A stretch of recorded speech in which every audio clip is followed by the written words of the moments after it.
Vamos retornar para o nosso cântico do servo sofredor de Isaías 53. A gente precisa terminar esse cântico. Então abram aí comigo em Isaías 53. Eu comentei um tempo atrás que eu estava lendo um livro sobre só esse capítulo. Eu não sei se eu mencionei esse livro para vocês. Esse aqui, ó, chama O Servo Sofredor. A interpretação de Isaías 53 nas teologias judaica e cristã. Ele é um livro um pouco técnico, ele tem algumas partes bem técnicas, mas ao que ele se propõe é muito interessante, porque uma parte dele é dedicada só a evangelismo de judeus. Como você usa Isaías 53 para evangelizar judeus. Porque a interpretação de Isaías 53 no judaísmo é diferente da nossa, é óbvio. Para os judeus, Isaías 53 não fala de Jesus. Para os judeus, Isaías 53, o Cântico do Servo, fala, na maioria dos judeus, fala da nação de Israel. O servo sofredor é Israel. E a esse livro ele apresenta o porquê não pode ser isso e ele faz algumas pontes. Então é um livro muito interessante. Tem vários capítulos aí dedicados a essa temática. Os autores são bons, o organizador aqui, um deles é o Darrell Bock, eu acho que ele é do Seminário de Dallas, se não me engano. Seminário de Dallas, um seminário bom. É um livro legal, se os irmãos quiserem depois dar uma olhada. É meio difícil de encontrar ele, mas pela internet você acha. É um livro legal e se concentra só nas questões aí de Isaías 53. Mas vamos ler então o cântico todo, como nós sempre fazemos, para que nós nos recordemos do contexto, né? Isaac, você consegue aumentar um pouquinho a letra aí, por favor, lá em cima, naquele azinho ali? Pode aumentar mais aí, se der, pode mais. Aí. Vamos devagarinho, acompanhando aí. Isaac, volta para o capítulo 52, por favor, que é onde começa o nosso cântico. Essa divisão que fizeram, já falei para os irmãos, foi uma divisão ruim, porque o cântico começa no 52:13, que nós já estudamos. Então diz assim, Isaías 52:13: Eis que o meu servo procederá com prudência, será exaltado e elevado, e será muito sublime. Como pasmaram muito à vista dele, pois o seu aspecto estava muito desfigurado, mais do que o de outro qualquer, e a sua aparência mais do que a dos outros filhos dos homens. Assim causará admiração às nações, e os reis fecharão a sua boca por causa dele, porque aquilo que não lhes foi anunciado verão, e aquilo que não ouviram entenderão. Quem creu em nossa pregação? E a quem foi revelado o braço do Senhor? Pois foi subindo como renovo perante ele, e como raiz de uma terra seca. Não tinha aparência nem formosura. Olhámo-lo, mas nenhuma beleza havia que nos agradasse. Era desprezado e o mais rejeitado entre os homens. Homem de dores, e que sabe o que é padecer. E como um de quem os homens escondem o rosto, era desprezado e dele não fizemos caso. Certamente, ele tomou sobre si as nossas enfermidades e as nossas dores levou sobre si. E nós o reputávamos por aflito, ferido de Deus e oprimido. Mas ele foi traspassado pelas nossas transgressões e moído pelas nossas iniquidades. O castigo que nos traz a paz estava sobre ele, e pelas suas pisaduras fomos sarados. Todos nós andávamos desgarrados como ovelhas, cada um se desviava pelo caminho, mas o Senhor fez cair sobre ele a iniquidade de nós todos. Ele foi oprimido e humilhado, mas não abriu a boca. Como cordeiro foi levado ao matadouro, e como ovelha muda perante os seus tosquiadores, ele não abriu a boca. Por juízo o opressor foi arrebatado, e de sua linhagem quem dela cogitou? Porquanto foi cortado da terra dos viventes. Por causa da transgressão do meu povo foi ele ferido. Designaram-lhe a sepultura com os perversos, mas com o rico esteve na sua morte, posto que nunca fez injustiça, nem dolo algum se achou em sua boca. Todavia, ao Senhor agradou moê-lo, fazendo-o enfermar. Quando der ele a sua alma como oferta pelo pecado, verá a sua posteridade e prolongará os seus dias, e a vontade do Senhor prosperará nas suas mãos. Ele verá o fruto do penoso trabalho de sua alma e ficará satisfeito. O meu servo, o justo, com o seu conhecimento, justificará a muitos, porque as iniquidades deles levará sobre si. Por isso, eu lhe darei muitos como a sua parte, e com os poderosos repartirá ele o despojo, porquanto derramou a sua alma na morte. Foi ele contado com os transgressores, contudo, levou sobre si o pecado de muitos, e pelos transgressores intercedeu. Então está aí o nosso cântico, já conhecido de nós já estudamos até o versículo 8, faltou eu apenas apontar a citação que Atos faz desse texto aqui, mas nós já estudamos o significado do texto até o versículo 8, então nós já passamos da metade. Se os irmãos se lembrarem, existem 4 cânticos do servo em Isaías. E o servo é apresentado em Isaías como aquele que executa os planos de Deus. Os planos de salvação, os planos de redenção, o reinado, é o servo que faz isso. Essa é a figura do servo. Ao longo de Isaías aparecem vários servos. Israel é chamado de servo, outros indivíduos são chamados de servos, mas aqui, esse servo ele tem uma tarefa messiânica. É uma tarefa específica, porque ele morre em favor de outras pessoas. Então, por isso que aqui o servo, no Novo Testamento, nós sabemos que é Jesus. Quando nós colocamos lado a lado o Novo Testamento, nós sabemos que aqui se refere a Jesus. E esses 4 cânticos apontam aí as tarefas do servo, e esse último aqui é um dos mais fortes nesse sentido. Alguns dizem que tem um 5º cântico, mas ele é controverso. Alguns falam que sim, outros falam que não, mas é ponto pacífico que existem pelo menos 4. E esse cântico que nós estamos estudando, ele se divide em 5 estrofes. Nós já estudamos pelo menos 3, e hoje nós terminaremos a 4ª. Então a gente já está no final praticamente, falta só uma estrofe. São 5 estrofes de 3 versículos cada. Então você tem uma estrofe aí, lá no comecinho, que é o 13, 14 e 15. Outra estrofe 1, 2, 3. Outra estrofe 4, 5, 6. E a estrofe que nós estamos agora é o 7, o 8 e o 9, que nós vamos terminar hoje, se o Senhor permitir. E nessa estrofe nós estamos vendo a submissão do servo.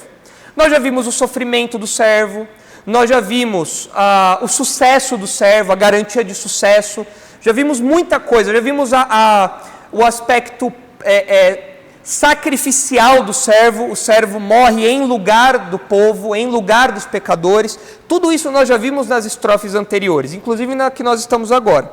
Mas os versículos 7, 8 e 9 se concentram no silêncio do servo. Diante da injustiça, o servo não se opõe, o servo não tenta resistir diante do juízo injusto que é feito contra ele. Ele não protesta, ele fica em silêncio. E quem se lembra o porquê ele não protesta? Por que o servo não protesta diante da injustiça que é feita contra ele? Por que ele não protesta? Tinha um motivo bem óbvio que a gente enfatizou. Já faz um tempo que a gente enfatizou, é verdade, mas os irmãos devem lembrar. Tem um motivo bem simples. Por que o servo não protesta sobre as injustiças que são feitas a ele? Por que ele não levanta e fala, opa, peraí, não faz isso não. Por quê? Por que ele não faz isso?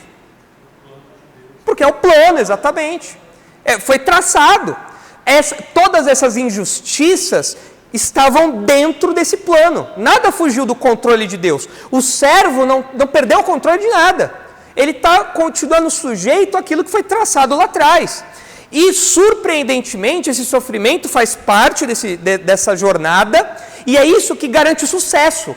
Porque se o servo não sofre em nosso lugar, ele também não propicia salvação para nós. Então o sofrimento faz parte. E a injustiça é uma das ferramentas para que isso aconteça, para que esse plano seja executado. Então é por isso que ele fica em silêncio, ele não se opõe, ele não tenta impedir que os ímpios avancem contra ele. Como um cordeiro que não emite nenhum som contrário, nenhum protesto, ele fica quieto, ciente de que tudo aquilo faz parte do plano de Deus. Então a estrofe que nós estamos menciona isso, enfatiza isso.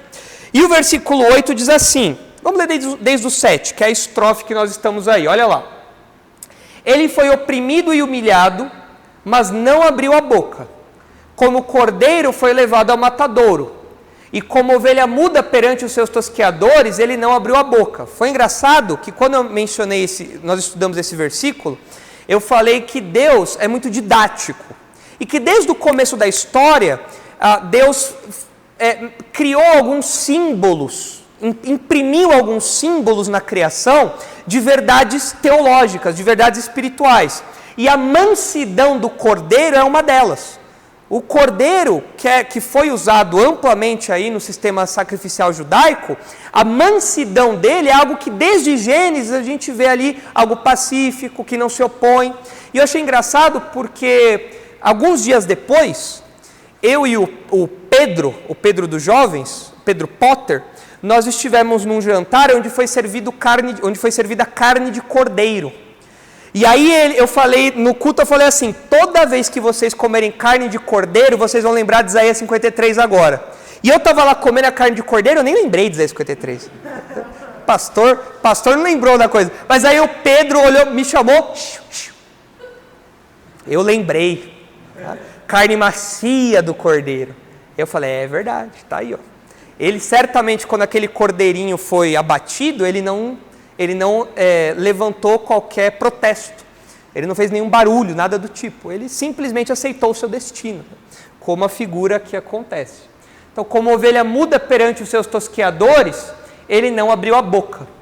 Por juízo opressor foi arrebatado. Nós vimos que esse juízo opressor é a ideia de um julgamento injusto. Ele foi privado de justiça no seu julgamento. E de sua linhagem, quem dela cogitou? Nós vimos aí que isso pode ter dois sentidos, né? Quando fala ali da sua linhagem, está falando da sua geração.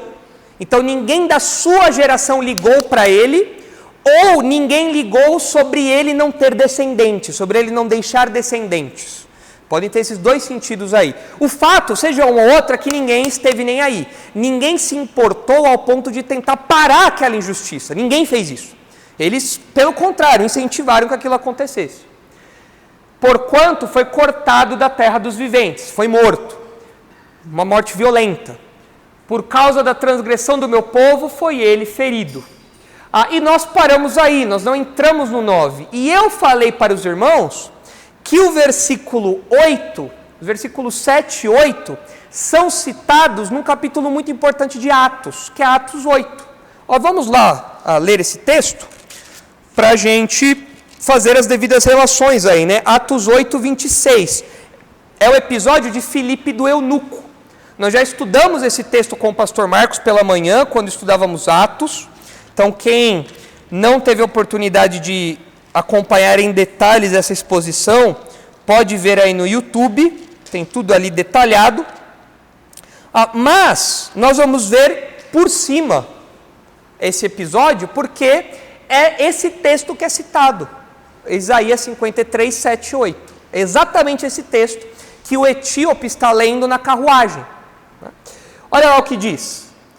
Um anjo do Senhor falou a Filipe dizendo: dispõe-te e vai para o lado do sul, no caminho que desce de Jerusalém a Gaza. Este se acha deserto. Ele se levantou e foi. Eis que um etíope, eunuco, alto oficial de Candace, rainha dos etíopes, o qual era superintendente de todo o seu tesouro, que viera adorar em Jerusalém, estava de volta. E assentado no seu carro, vinha lendo o profeta Isaías. É interessante notar o seguinte, quem é esse personagem aí? Lucas fala para nós, pode abaixar um pouquinho, Isaac, por favor. Lucas fala para nós que ele era etíope, que nós já sabemos, aprendemos com o pastor Marcos, que não é a atual Etiópia. Seria um pouco mais ali, um pouco ao sul do Egito, talvez a região do Sudão ali, algo próximo dali. Essa era aquela região que era a Etiópia da época, era um reino ali da época. E que, inclusive, era conhecido como confins da terra naqueles dias. Então, essa expressãozinha é importante porque Jesus havia dado para os discípulos uma sequência de progressão do evangelho, né? Vocês serão minhas testemunhas em Jerusalém, Judeia, Samaria, até os confins da terra. Então, aqui a gente já vê que um indivíduo dos confins da terra recebeu o evangelho. Então, a progressão do evangelho está rolando, está caminhando. Então, essa era a Etiópia aí. O texto fala que ele era eunuco, Eunuco aqui em Lucas, dado o contexto ali, parece que ele era alguém emasculado, ele era alguém castrado. Isso acontecia para que nas altas cortes, os servos que trabalhavam ali, como era o caso dele aqui, não acontecesse de engravidar a filha de um rei, ou uma rainha, uma princesa, e falar, agora o trono é meu porque meu filho tem sangue real. Então, para evitar esse perigo, o pessoal era emasculado, os servos ali eram emasculados. Então, esse eunuco aqui provavelmente era esse o caso. E é enfatizado que ele fazia parte de uma corte real. Ele era alto eunuco de Candace. Candace, um título. Não era que a mulher chamava Candace. Candace era um título, tipo Faraó, César, era um título real, de realeza, né? Rainha dos etíopes. E ele era o Paulo Guedes, lá da Etiópia. Ele era ali o superintendente de todo o seu tesouro. Ele que controlava ali toda a economia daquele reino, né? Ele não era judeu, dá para saber por aí, porque ele fala que ele era etíope. Ele era então uma espécie de prosélito, era um estrangeiro, um gentil, que havia se convertido ao judaísmo. Só que tinha um problema, o fato dele ser eunuco gerava algumas limitações nele. O fato dele ter uma imperfeição corporal, o fato do corpo dele ser emasculado, gerava algumas limitações nos rituais culticos, nos cultos de Israel. Então ele está indo para Jerusalém, mas ele não podia participar de tudo. Se os irmãos olharem Deuteronômio 23, abre aí por favor, Isaac, Deuteronômio 23, 1. Se os irmãos olharem Deuteronômio 23, os irmãos verão que ele sendo eunuco, mesmo crendo no Deus de Israel, por ser eunuco, ele tinha limitações. Ele não podia participar de tudo. Olha lá, Deuteronômio 23, 1. Falando aí dessa questão física, né? Dessa questão física que gerava uma limitação cultural ali. Ele era um prosélito, mas ele não podia ser 100%, ele não podia participar 100% de tudo. Ele tinha algumas limitações. Era limitado onde ele podia entrar no templo, o que ele podia fazer. Olha lá, Deuteronômio 23, 1. Aquele a quem forem trilhados os testículos, ou cortado o membro viril, não entrará na Assembleia do Senhor. Então ele sabia das limitações dele. Ele era alguém temente a Deus, saiu de longe, era longe esse reino aí de onde ele era, o Paulo Guedes da época era longe. Ele ia até Jerusalém, estava voltando agora, mas ele não tinha uma adoração completa lá por conta dessa limitação dele. E o texto fala que ele estava lendo Isaías. O texto fala que ele estava lendo o rolo do profeta Isaías. Aí no versículo 28, estava de volta e assentado no seu carro, vinha lendo o profeta Isaías. É interessante notar que ele estava lendo justamente Isaías. A gente não sabe por que ele leu Isaías. O fato é que ele tinha esse rolo consigo. Talvez por ele ter mais dinheiro na época, por ter uma alta posição, ele tinha dinheiro para comprar um rolo, porque você ter um rolo de qualquer livro bíblico era muito caro. E ele tinha um rolo lá. A gente não sabe se o rolo inteiro ou se um trecho do rolo. O fato é que ele estava lendo Isaías 53, que é o texto que a gente está estudando aqui. Mas outro texto de Isaías, eu acho que animava o eunuco. Se vocês olharem Isaías 56, vocês verão que eu acho que ele estava esperando chegar nessa parte. Eu acho que o eunuco estava ansioso para ler o capítulo 56. E quando ele encontrou com Filipe, ele estava no 53 ainda. Estava chegando lá. Olha só. Isaías 56, 1. Assim diz o Senhor, mantende o juízo e fazei justiça, porque a minha salvação está prestes a vir, e a minha justiça prestes a manifestar-se. Bem-aventurado o homem que faz isto, e o filho do homem que nisto se firma, que se guarda de profanar o sábado e guarda a sua mão de cometer algum mal, ou seja, alguém que é fiel, alguém que é temente a Deus, alguém que segue a lei de Deus. Não fale o estrangeiro que se houver chegado ao Senhor dizendo, o Senhor com efeito me separará do seu povo, nem tampouco diga o eunuco, olha aí, eis que sou uma árvore seca, porque assim diz o Senhor, aos eunucos que guardam os meus sábados, escolhem aquilo que me agrada e abraçam a minha aliança, darei na minha casa e dentro dos meus muros um memorial e um nome melhor do que filhos e filhas. Um nome eterno darei a cada um deles, que nunca se apagará. Vocês acham que o eunuco gostava dessa parte ou não? Eu sou eunuco, eu não posso ser pai, eu não posso ter filhos, mas o Deus de Israel, a quem eu sirvo, me prometeu uma herança maior do que filhos e filhas. Ele me prometeu isso, ele vai executar isso. Ele fala que isso está às portas, isso vai acontecer. Então, enquanto ele estava lendo o texto de Isaías, provavelmente em algum momento ele ia chegar nisso daí. Talvez ele conhecesse já esse trecho. E ele estava lendo o rolo ali inteiro. Mas no momento em que nós estamos aqui, ele está lendo o capítulo 53. E olha como continua a história aí. Versículo 29, Atos 8, 29. Então, disse o Espírito a Filipe, aproxima-te desse carro e acompanha-o. Correndo Filipe, ouviu ler o profeta Isaías e perguntou, compreendes o que vens lendo?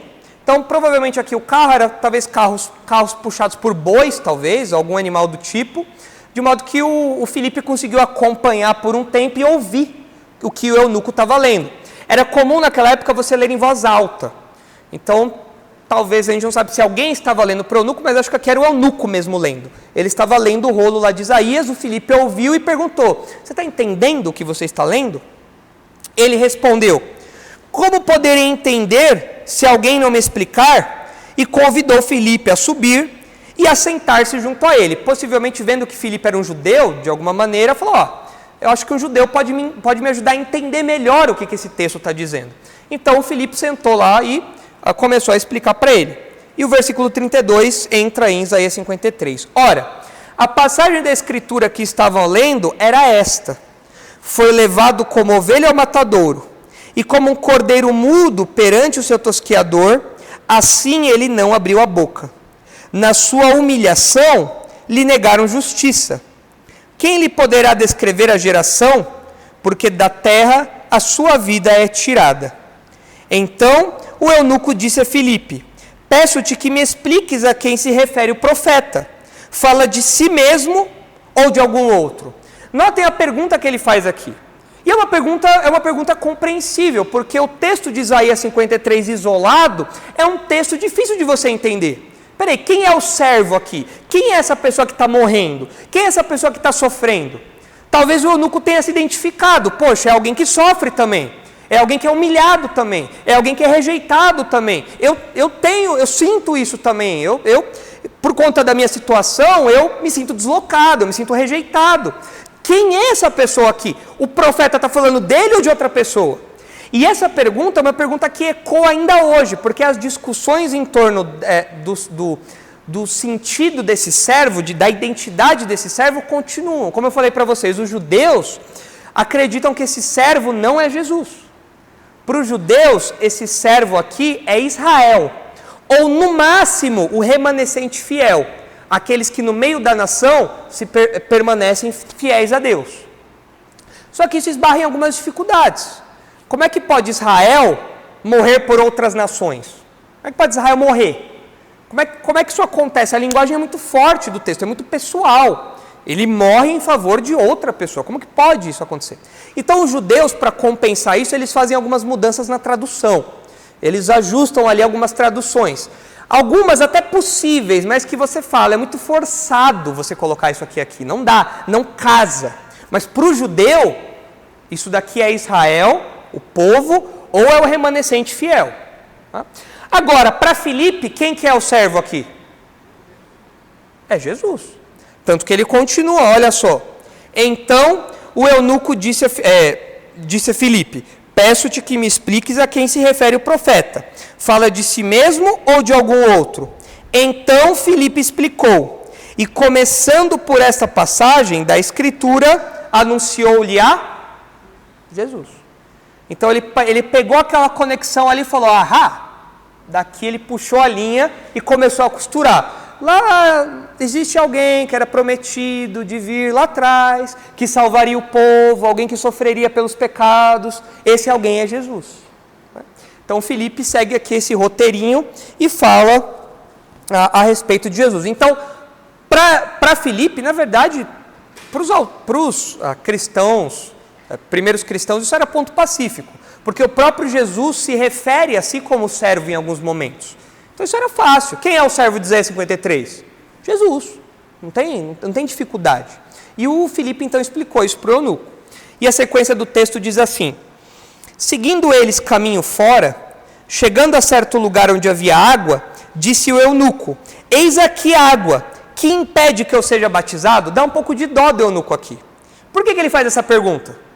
Tem água aqui, o que me impede de ser batizado? Por que o eunuco faz essa pergunta?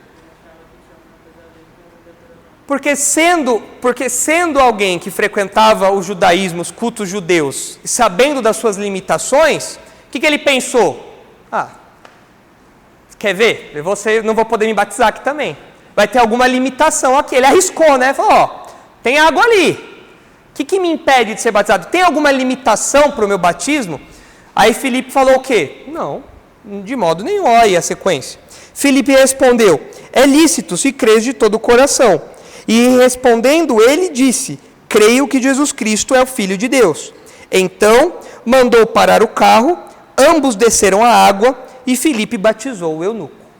Então, não há limitações aqui. No judaísmo existiam limitações, mas o servo viveu todas as rejeições necessárias. O servo viveu todas as separações necessárias. O servo pagou todo o preço necessário para que agora qualquer pessoa, inclusive um eunuco, compareça diante de Deus, 100%, completamente, sem nenhum tipo de restrição.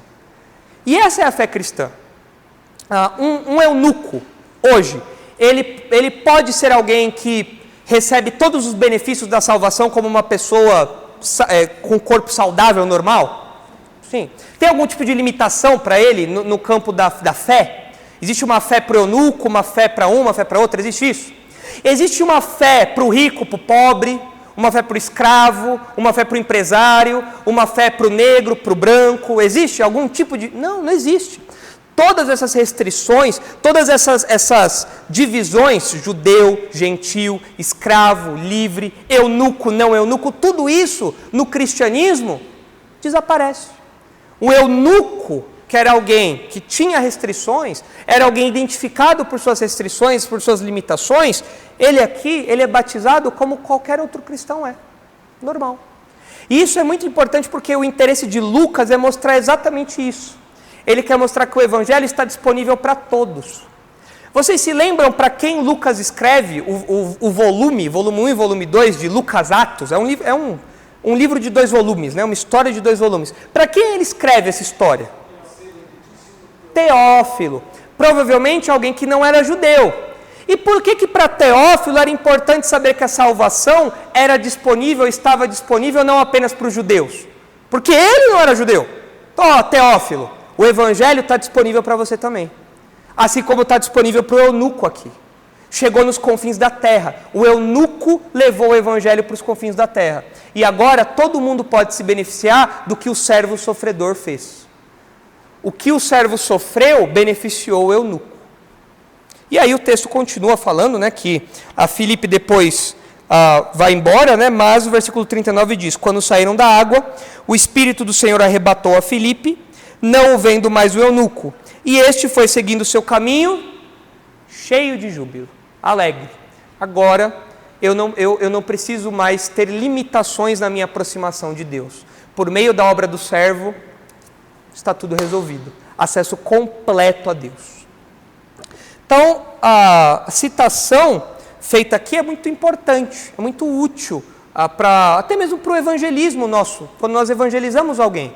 A pessoa fala, mas eu não posso me aproximar de Deus, eu sou uma pessoa muito suja, eu tenho uma vida muito torta. Você fala, olha, o evangelho, ele serve para qualquer pessoa.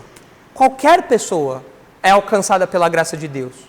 Nos evangelhos nós vemos pessoas imorais, nós vemos pessoas sujas, pessoas de vida torta, nós vemos ladrões sendo alcançados pelo evangelho, nós vemos pessoas com limitações físicas sendo alcançadas pelo evangelho. Não há limites para o evangelho, não há. Qualquer pessoa pode ser alcançada pelo evangelho, basta você crer que Jesus, o servo, morreu para nos salvar. Se você crê nisso, você pode ser batizado, não há nada que o impede disso.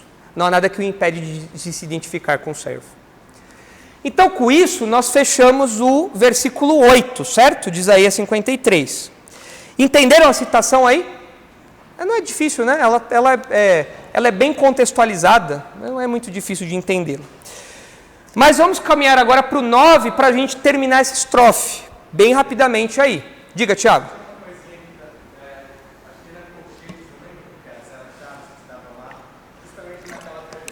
Uhum.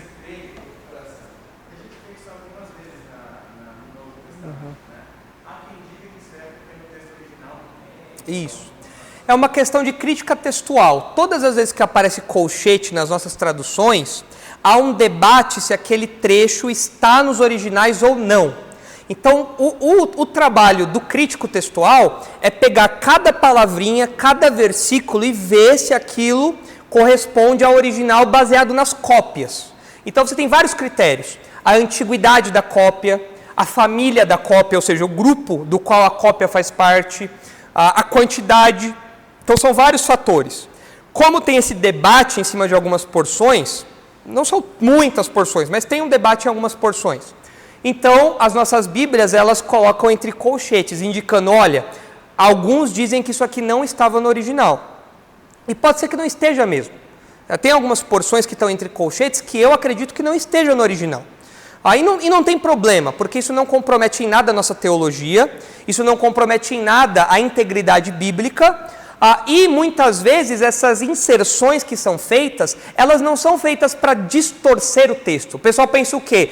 Se não estava no original, então isso aqui foi colocado para mudar o sentido. Não! Às vezes o que acontecia? O monge, na hora de fazer a cópia, ele colocava uma notinha do lado, que seria hoje a nossa nota de rodapé. Ele colocava uma notinha lá, aqui o texto está falando sobre isso. Com o passar do tempo, as cópias colocavam a nota de rodapé no meio do texto. Então começava a fazer parte do texto, e aí aquela cópia se perpetuava. Então nem sempre era por maldade. Às vezes era por uma questão de facilidade, para tentar fazer um comentário em cima daquilo. Tem vários tipos de notas, né? Vários tipos de alterações assim. Mas nesse caso aqui, suponhamos que esse colchete não esteja lá. Suponhamos. Isso muda o que aconteceu? Porque o que está fora do colchete mostra que ele foi batizado. Ou seja, ele creu. Então, de qualquer modo, o sentido do texto está totalmente preservado, 100% preservado. Sim. Pastor, os judeus, eles mudam a interpretação ou eles mudam as palavras? Por exemplo, eles têm uma Bíblia deles? Não, o que é muito comum eles fazerem é o seguinte, falando de Isaías 53, né, o que acontece é o seguinte, algumas palavras no hebraico, elas podem ter sentidos muito próximos às vezes. Por exemplo, quando eu falo assim, sei lá, nesse trecho que a gente está estudando, quando eu falo ali no versículo, eu acho que é o versículo 8, quando está ali, por causa da transgressão do meu povo foi ele ferido. A palavrinha usada ali para ele, a conjugação ali feita, ele ferido, os judeus falam assim, não, aqui pode ser que eles foram feridos. A ideia de que o povo sofreu pelo pecado do povo, no plural. E é possível, alguns falam que só que não é comum. Então, às vezes, uma coisa que é possível gramaticalmente, não necessariamente é o certo ali. Não é porque o negócio se encaixa que é certo. Então, é possível? Mas não é o melhor aqui. É por isso que as nossas traduções colocaram no singular, foi ele ferido. Então, muitas vezes, eles se atentam a nuances de palavras. Então, essa palavra pode significar isso. Essa palavra tem um correspondente em outra língua que pode significar isso. Então, eles vão fazendo esses paralelos. Eles não alteram o texto, eles não mudam o texto. O que eles fazem é se atentar a esses nuances. Só que são nuances que eles precisam ser estudados à luz do contexto. E é aí que a interpretação dos judeus muitas vezes cai, especialmente de Isaías 53. Não faz sentido esses nuances às vezes que eles colocam. São nuances que você escolhe só para facilitar o seu entendimento. Aí é fácil, né? Eu quero que signifique isso, então aqui eu vou mudar essa palavra. Aí não dá. Então eles fazem esse detalhezinho aí. Muitas vezes o que acontece também é que no hebraico, Os manuscritos originais, eles não tinham vogais. Eles eram só consoantes, grosso modo. E era muito baseado na fonética. Então, isso estava muito atrelado à tradição oral também, como as palavras eram pronunciadas. Então, por exemplo, se eu falo assim, maluco, eu digo assim, maluco, não teria o A, não teria o U, não teria o O, seria só MLC. Só que quando eu leio, se eu fosse um judeu, eu ia ler o quê? Maluco, porque eu sei que aquelas consoantes têm esse som. Tempos depois foram adicionados os sinais de consoantes. Aí foram colocados para preservar mais o texto. Só que como essas vogais não estavam lá no original, muitas vezes o intérprete falou que, olha, na verdade aqui a vogal não é essa, é outra. E aí muda o sentido. Ao invés de falar maluco, eu falo malaco. Aí mudou. Não é mais alguém doido, é alguém malandro. Aí já muda o sentido. Mas as consoantes são as mesmas. Então, o trabalho do intérprete, muitas vezes, é tentar ver qual é a palavra que melhor se enquadra ali. E aí eu vejo, não, aqui essa palavra, o pessoal que colocou a vogal acertou. Essa palavrinha aqui faz sentido à luz do contexto. O trabalho de crítica textual, o trabalho de interpretação, isso aí do hebraico, nesse sentido, é bem trabalhoso. E o judeu, às vezes, se apega a isso, entendeu? Ele falou, aqui é uma outra, aqui você tem que mudar, não é essa vogal, é outra. Aí ele muda a vogalzinha só para encaixar do jeitinho que ele quer. Aí falta um pouco de honestidade, às vezes, acadêmica, né, nesse campo. Então é isso que eles fazem, eles não mudam o texto, até porque eles têm o texto em alta conta. Para eles, o texto é sagrado. Mas as vogais, essas nuances, às vezes eles optam por fazer algum tipo de flexão da coisa. Diga, Bosch.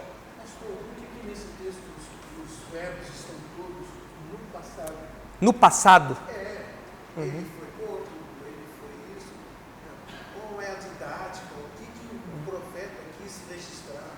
Isso aí quis passar. Eu acho, Bosch, que ele tem dois propósitos. Tá? Pelo menos dois. Talvez um mais forte do que o outro, mas pelo menos dois. Quando eu digo algo que vai acontecer e eu falo no passado, isso dá a noção de quê? A impressão de quê? Que aquilo é uma certeza. Se eu falo assim, às 9 horas eu terminei o estudo. A gente está ainda 10 para as 9. Mas se eu digo assim, às 9 horas eu terminei o estudo. No português a gente não usa muito isso. Mas para o contexto bíblico isso era uma questão de certeza. É uma coisa tão certa que vai acontecer que eu relato aquilo como se já tivesse acontecido. Então você pode ficar tranquilo, às 9 horas o pastor vai terminar o estudo. Esse é um dos sentidos comuns, quando você usa o passado para falar de coisas futuras. Isso tem um correspondente relativamente próximo no Novo Testamento. Ali não é passado. Nas nossas Bíblias é o passado. Em grego é no aoristo. Aí é uma diferenciação de tempo verbal, né? Mas, por exemplo, em Romanos 8, quando fala da cadeia da salvação, fala que nós somos chamados, eleitos, justificados, tal, e depois fala que a quem ele chamou, ele também glorificou. Eu não estou glorificado ainda. Acho que ninguém está aqui, né? Todo mundo sente azia às vezes, quando come uma coisa errada. Todo mundo às vezes sente uma dor de cabeça. Ninguém está glorificado aqui ainda, né?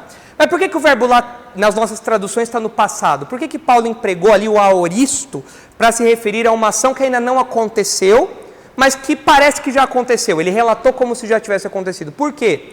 Porque ele tem certeza que aquilo vai acontecer. Então pode ser que aqui seja algo assim. E o outro uso é que parece que Isaías está descrevendo uma declaração que o povo vai fazer no futuro. No futuro, quando os judeus se derem conta do que eles fizeram, o que eles vão ver? Olha, ele foi oprimido, humilhado, ele não abriu a boca, mas ele morreu por nós. Então é como se os judeus estivessem lá na frente falando, vendo o que as gerações anteriores fizeram, e eles estão lamentando por aquilo, certos de que tudo aquilo que aconteceu fazia parte do plano redentivo de Deus. Então esses dois sentidos geralmente figuram aí como explicações para esses verbos no passado. Ficou claro? Deu para entender? Okay. Vamos para o versículo 9, então? É facinho, não tem muito mistério, a gente consegue terminar em 10 minutos. O meu passado profético vai se completar aqui. Olha só o que diz o versículo 9. Designaram-lhe a sepultura com os perversos, mas com o rico esteve na sua morte, posto que nunca fez injustiça, nem dolo algum se achou em sua boca. Então vejam lá, designaram-lhe a sepultura com os perversos, ou seja, o enterro do servo, o destino final do servo seria um destino de desprezo. Ele seria contado, tido, enterrado, sepultado junto com os criminosos. E de fato, nós vemos que ele foi crucificado no meio de 2 ladrões. Quando nós olhamos, por exemplo, Lucas 23, nós vemos que se não tivesse acontecido alguma intervenção de José de Arimateia, Jesus teria sido enterrado junto com os bandidos ali. E era comum que isso acontecesse na época. Os bandidos eram tirados e eles não tinham um velório, não tinham nenhum tipo de cuidado do corpo. Era criminoso. Criminoso, você larga lá, deixa para a terra cuidar. Vem bicho, come, depois eles pegam as ossadas, queimavam as ossadas e segue o jogo. Era uma expressão de desprezo. E isso continua na temática do cântico. O servo é tão desprezado ao ponto dele não ter um enterro digno. Ele vai ser sepultado junto com o bandido. Ele vai ser sepultado junto com o ladrão.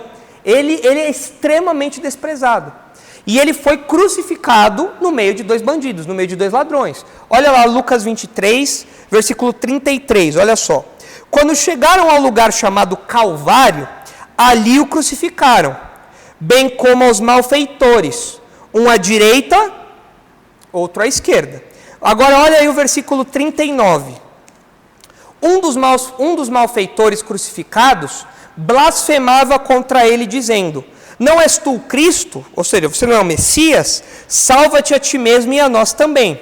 Respondendo-lhe, porém, o outro, repreendeu-o, dizendo: nem ao menos temes a Deus, estando sob igual sentença? Nós, na verdade, com justiça, porque recebemos o castigo que os nossos atos merecem. Mas este nenhum mal fez. E acrescentou: Jesus, lembra-te de mim quando vieres no teu reino. Jesus lhe respondeu: em verdade te digo, que hoje estarás comigo no paraíso. Notem aqui que o ladrão, um dos ladrões, olhou para Jesus e falou: ele é inocente. O que fizeram com ele é injusto. Com a gente, não. Eu mereci estar aqui. Agora, você também mereceu aí, ô João. Você mereceu estar aí. Agora, ele não. Ele é inocente. E aí ele vira para Jesus e fala: Senhor, lembre-se de mim quando vieres no teu reino. E aí os testemunhas de Jeová mudam o versículo, né? No versículo 43, eles mudam a posição dos 2 pontos. Tá lá. Jesus lhe respondeu: em verdade te digo, que hoje estarás comigo no paraíso. Ou seja, quando aquele ladrão morresse e Jesus morresse, onde eles estariam naquele mesmo dia? No paraíso. Agora os testemunhas de Jeová mudam, porque para os testemunhas de Jeová não existe essa coisa de você morrer e ir para o céu ou para o inferno, não existe isso. Tá? Então como que eles mudam? Como que a tradução deles muda? Eles falam: em verdade te digo hoje, estarás comigo no paraíso. Perceberam a diferença?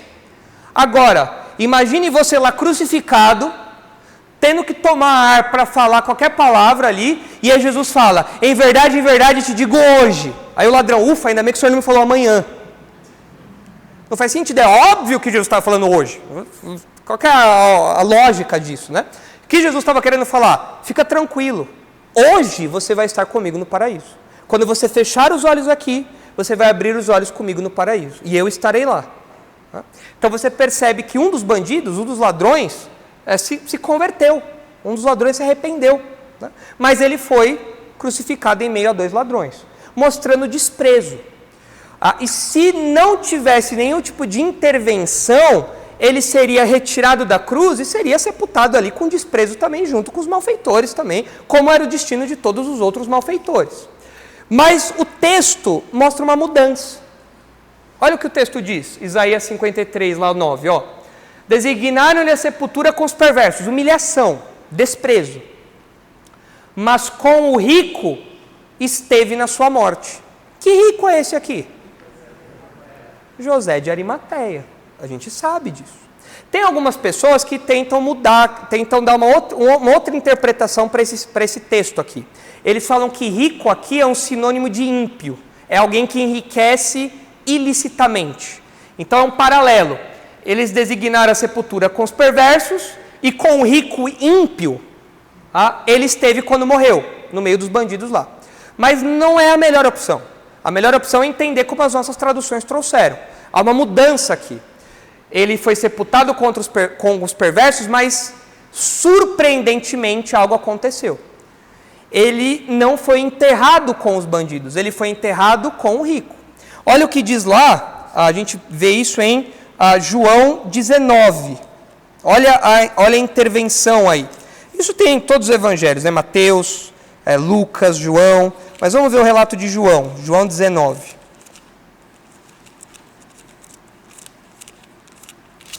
João 19, 38, olha só.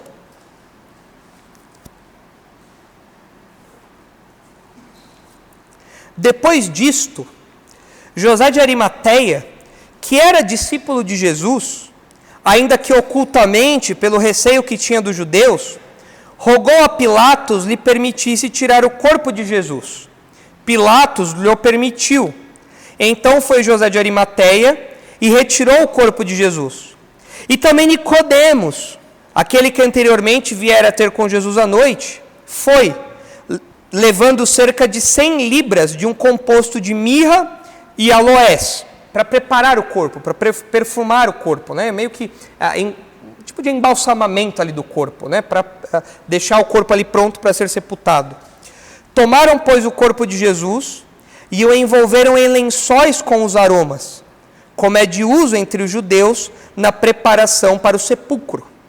No lugar onde Jesus fora crucificado havia um jardim, e neste um sepulcro novo, no qual ninguém tinha sido ainda posto.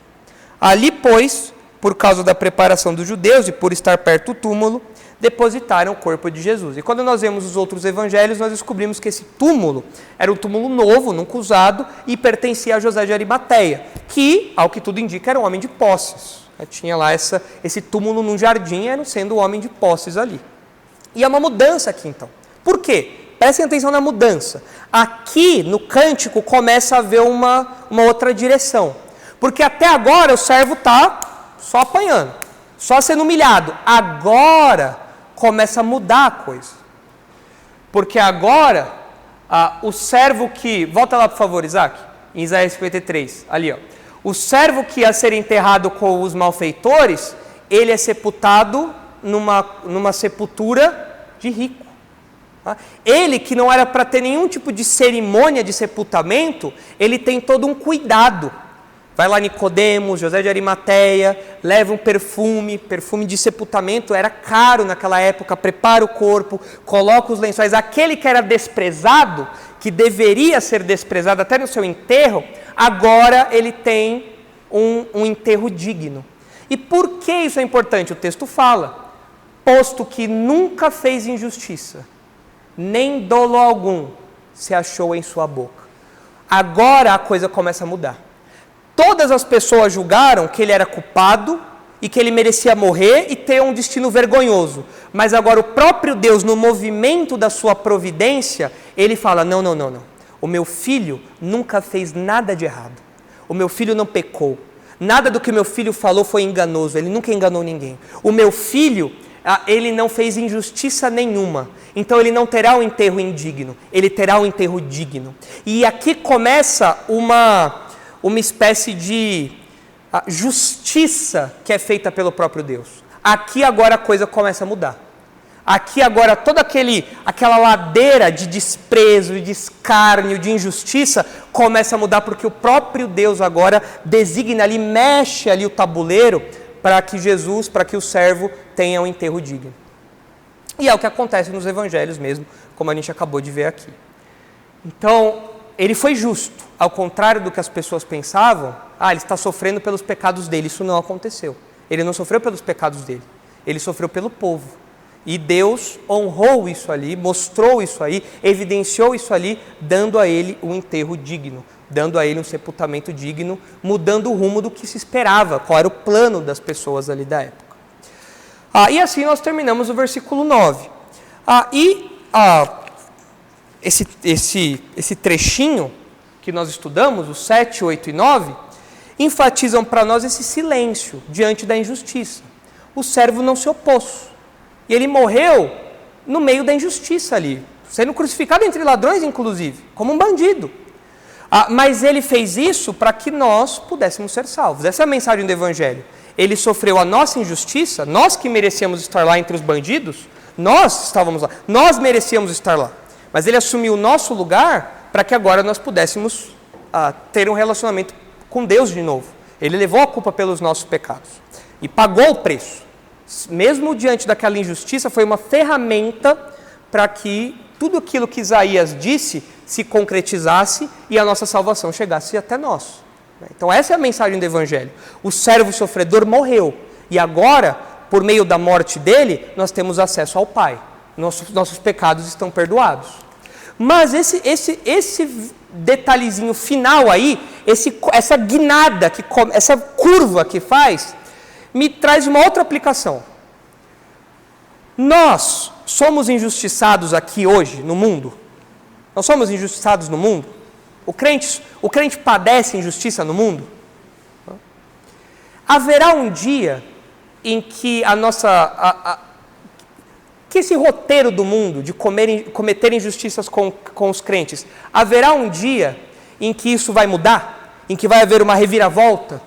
Em que os crentes não sofrerão mais injustiça e os ímpios pagarão pela injustiça que cometeram? Haverá um dia que isso vai acontecer? Então quer dizer que essa curvinha da história aqui, essa curvinha do versículo 9, nos ilustra um prenúncio de uma coisa que vai acontecer lá no futuro, não é verdade? Um dia, nós que somos injustiçados e até podemos morrer injustamente, como aconteceu com Jesus, né? Morrer nas mãos de ímpios. Um dia, toda a injustiça será revertida e a justiça será feita. E aqueles que sofreram injustiça receberão de Deus aprovação como servos dele e não sofrerão mais injustiça nenhuma. Eu me lembro, eu estava pensando nesse texto, eu me lembrei de Apocalipse, lá no futuro, lá na frente, quando os mártires falam: até quando, Senhor? Até quando o nosso sangue não vai ser vingado? Até quando? E Jesus não fala assim, isso nunca vai acontecer. Ele fala, não. Até o momento certo, até encher ali o cálice certo, até aquele momento, dali em diante, essa virada vai acontecer. Então hoje nós sofremos injustiça, nós padecemos aqui, mas o que aconteceu com Jesus é um lembrete, é um lembretezinho. Deus está atento às injustiças cometidas contra nós. E no devido tempo, essa virada vai acontecer. Talvez nós não experimentemos essa virada agora, nesse momento da nossa vida. Talvez nós morramos injustamente. Mas um dia, essa viradinha vai acontecer. E essa é a nossa esperança. O incrédulo tem essa esperança? Não. O incrédulo vai ver a justiça de Deus, punindo aquele que não se arrependeu. Agora, nós, os crentes, nós desfrutaremos do que o servo conquistou para nós. E assim nós terminamos então essa estrofe, e na próxima ocasião nós começamos a última estrofe do cântico do servo, os versículos 10, 11 e 12. Vamos orar para terminar? Senhor, nós agradecemos pelo que o servo fez por nós. Nós agradecemos porque um dia Jesus veio ao mundo, e é isso que logo mais nós celebraremos no Natal. Nós louvamos ao Senhor por isso.